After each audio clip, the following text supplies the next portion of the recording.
केंद्रीय मंत्री अनुराग सिंह ठाकुर हमारे साथ हैं। अनुराग जी, अभी आप केरला स्टोरी देखकर आए हैं।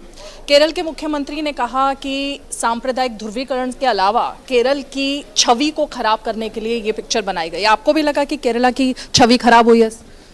केरला बहुत खूबसूरत राज्य है, लेकिन केरला के खूबसूरत राज्य पर कोई धब्बा ना लगे, वो हम सबका प्रयास होना चाहिए। किसी की बेटी बहू उनको बहलाकर फुसलाकर आतंकवादी संगठनों का हिस्सा ना बनना पड़े, जन्नत का रास्ता दिखा के जाल में फंसाकर जहन्नुम में पहुंचाने का काम ना किया जाए। और मेरा तो ये भी रहेगा, ये जो वैश्विक आतंकी संगठन है उनकी जो रिक्रूटमेंट ड्राइव है वो भारत का केरल उसका हिस्सा ना बने। ये सच्चाई पर प्रकाश डालती है, सच देश के सामने लाने का काम करती है। अगर कुछ राजनीतिक दलों को अपनी राजनीतिक रोटियां इस पर सेंकनी है, तुष्टिकरण की राजनीति करनी है, तो मैं उस पर कुछ नहीं कहूँगा। लोग इनका असली चेहरा देख चुके हैं, लेकिन मुझे दुख इस बात का है कि भारत की बेटियों के साथ नहीं, ये आतंकवादी संगठनों के साथ खड़े हैं। ये सच को सामने लाने के बजाय उसको रोकने के प्रयास में खड़े हैं। ये भविष्य में बेटियों के साथ ऐसा ना हो उसमें साथ में नहीं खड़े, उसके विरोध में खड़े हैं। दुर्भाग्य है, ये लोग केरल में सत्ता में हैं, कोई कदम नहीं उठाते हैं, और अगर इस फिल्म को दिखाया जाता है तो उसका भी विरोध करते हैं। बीबीसी डॉक्यूमेंट्री जब आई थी अनुराग जी, तो उस पर बैन लगाने का बहुत ज़्यादा विरोध हुआ था, धरने तक पर बैठ गए थे कुछ लोग, कुछ राजनीतिक दल भी और नेता।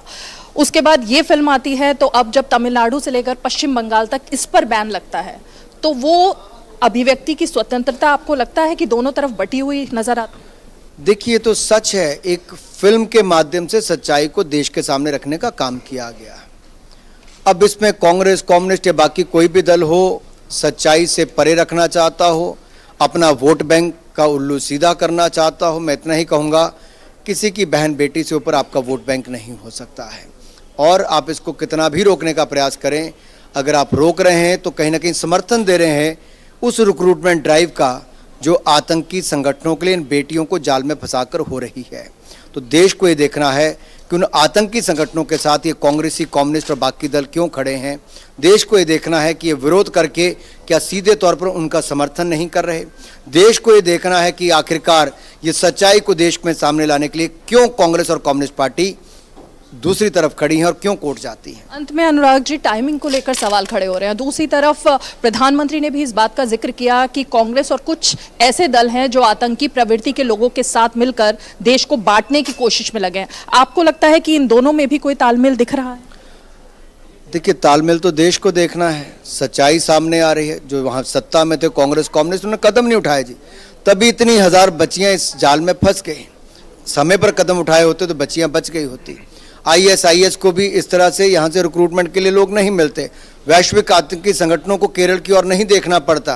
क्या इनकी वोट बैंक की राजनीति के चलते ही इनके अपने बयान, अगर आप पिछले 8 साल पुराने सबके बयान निकाल कर देखेंगे पिछले 10 सालों के, तो इन्हीं नेताओं ने कहीं ना कहीं कहा है कि हाँ, यहाँ पर ये सब हो रहा है।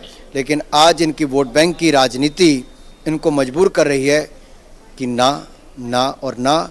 लेकिन दूसरी तरफ इनकी हाँ हो रही है ऐसी ताकतों को और मजबूत करने के लिए। अनुराग जी, तो केंद्रीय मंत्री अनुराग सिंह ठाकुर जो द केरला स्टोरी देखने के बाद बाहर आए और उन्होंने बताया कि किस तरह से वोट बैंक की राजनीति के चक्कर में ये सब हो रहा है।